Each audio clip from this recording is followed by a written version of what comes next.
Hello beautiful people, ఆ red colour బటన్ని అలా ప్రెస్ చేసి దాని పక్కన గంటను కూడా యాక్టివేట్ చేశారనుకోండి, నేనేం కొత్త వీడియోస్ చేసినా మీకు వచ్చేస్తాయి.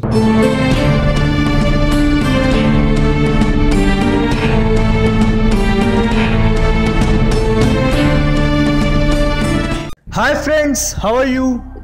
నా లాస్ట్ వీడియోలో చాలామంది యూనివర్స్ గురించి ఇంకో వీడియో చేయమని అడిగారు.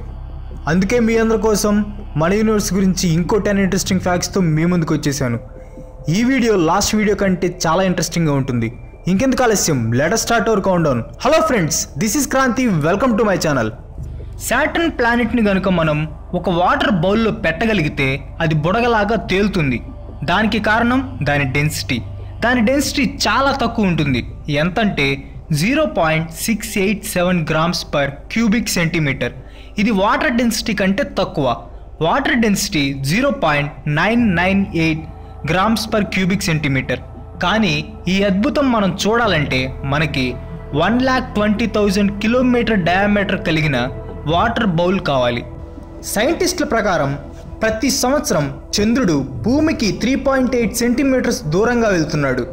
దీనివల్ల గత 10 సంవత్సరాల నుండి భూభ్రమణం ప్రతిరోజు 0.002 సెకండ్స్ తగ్గిపోతుంది. ప్రస్తుతానికైతే ఇది పెద్ద ప్రమాదం కాదు, కానీ ఫ్యూచర్లో మాత్రం ఇది పెను ప్రమాదం సృష్టించే అవకాశం ఉంది. భూమికి సరిగ్గా 26,000 కాంతి సంవత్సరాల దూరంలో సాగిటేరియస్ బి అనే ఇంటర్స్టెల్లర్ క్లౌడ్ ఉంది. దాని ప్రత్యేకత ఏంటంటే దానిలో billion litres of vinyl alcohol ఉంటుంది. ఆ మేఘం నిండా మందే. కానీ విషయం ఏమిటంటే అది తాగటానికి మాత్రం పనికిరాదు. మనందరికీ తెలిసిన విషయం, ప్రతి ప్లానెట్ చుట్టూ మ్యాగ్నెటిక్ ఫీల్డ్ అనేది ఉంటుంది. ఆ మ్యాగ్నెటిక్ ఫీల్డ్ వల్లే గ్రహాలు ఎటు కదలకుండా వాటి యాక్సిస్లోనే తిరుగుతూ ఉంటాయి. ఆ మ్యాగ్నెటిక్ ఫీల్డ్స్ క్రియేట్ అవడానికి గల కారణం ప్లానెట్స్ లోపల ద్రవ రూపంలో ఉన్న ఐరన్. ఈ ప్లానెట్స్ తిరుగుతున్నప్పుడు లోపల ఉన్న ఐరన్ కూడా ఫాస్ట్గా కదిలి ఎలక్ట్రిక్ కరెంట్స్ అనేవి ప్రొడ్యూస్ చేస్తాయి. ఈ ఎలక్ట్రిక్ కరెంట్స్ మ్యాగ్నెటిక్ ఫీల్డ్ని క్రియేట్ చేస్తుంది. యురేనస్ గ్రహం మీద సమ్మర్లో సూర్యుడు 20 సంవత్సరాల పాటు అస్తమించడు. వింటర్లో 20 సంవత్సరాలు చీకటే ఉంటుంది.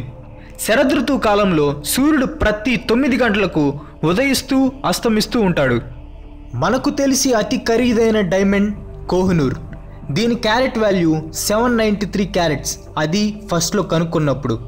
భూమికి సరిగ్గా 14 లైట్ ఇయర్స్ దూరంలో 55 క్యాంక్రీ ఈ అనే ఒక డైమండ్ ప్లానెట్ ఉంది. అది భూమికి సరిగ్గా 3 రెట్లు ఉంటుంది. దాని కోర్ పార్ట్లో ఉన్న క్యారెట్ వాల్యూ ఎంతో తెలుసా? సరిగ్గా 10 బిలియన్ ట్రిలియన్ క్యారెట్స్.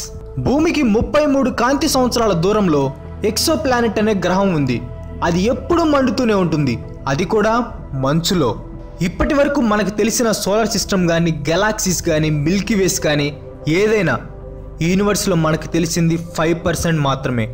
మిగతా 95%లో 27% డార్క్ మ్యాటర్. ఈ డార్క్ మ్యాటర్ని ఆర్డినరీ టెలిస్కోప్తో మనం చూడలేం. ఇది అంతా చీకటే. మిగతా 68% ఇంకా మిస్టీరియస్ డార్క్ ఎనర్జీ. హబ్బల్స్ లా ప్రకారం యూనివర్స్ అనేది ఎక్స్పాండ్ అవుతూ ఉంటుంది. అంటే ఒకప్పుడు ఈ విశ్వం చాలా చిన్నదిగా స్టార్ట్ అయిందనమాట. ఈ సిద్ధాంతమే బిగ్ బ్యాంగ్ థియరీకి ప్రాణం పోసింది. ఈ హబ్బల్స్ లా గురించి సైంటిస్ట్ ఏమంటున్నారో ఒక్కసారి విందాం. That the distance of a galaxy is proportional to its velocity. So as you go twice as far out, turns out the velocity is twice as big. You go 3 times as far out, the velocity is 3 times as big. We live in a world, a big world, a universe where everything's rushing apart, and it's happening in a way we call Hubble's law, where the velocity is proportional to the distance. మన విశ్వం యొక్క భవిష్యత్తు dark matter ఎంత ఉంది అనే దాని మీద depend అయి ఉంటుంది. డార్క్ మ్యాటర్ కనుక చాలా ఉంటే దాని గ్రావిటీ యూనివర్స్ ఎక్స్పాన్షన్ని స్టాప్ చేస్తుంది. సో యూనివర్స్ మళ్ళీ తగ్గిపోవటం స్టార్ట్ అవుతుంది. అలాగే కనుక జరిగితే ఈ సృష్టి అంతమవటం guarantee. Dark matter, dark energy మీద నేను రీసెర్చ్ చేస్తున్నప్పుడు నాకు చాలా ఇంట్రెస్టింగ్ విషయాలు తెలిసాయి. ఆ విషయాలు మీరు కూడా తెలుసుకోవాలనుకుంటే కింద కామెంట్లో పోస్ట్ చేయండి. దాని మీద సపరేట్గా ఒక వీడియో చేద్దాం. ఈ వీడియో కనుక మీకు నచ్చితే లైక్ చేయండి, షేర్ చేయండి. నెక్స్ట్ వీడియో మిస్ కాకూడదు అనుకుంటే నా ఛానల్కి సబ్స్క్రైబ్ అవ్వండి. ఇంకో మంచి ఎపిసోడ్తో మీ ముందుకు వస్తాను. అంతవరకు సెలవు, బై బాయ్.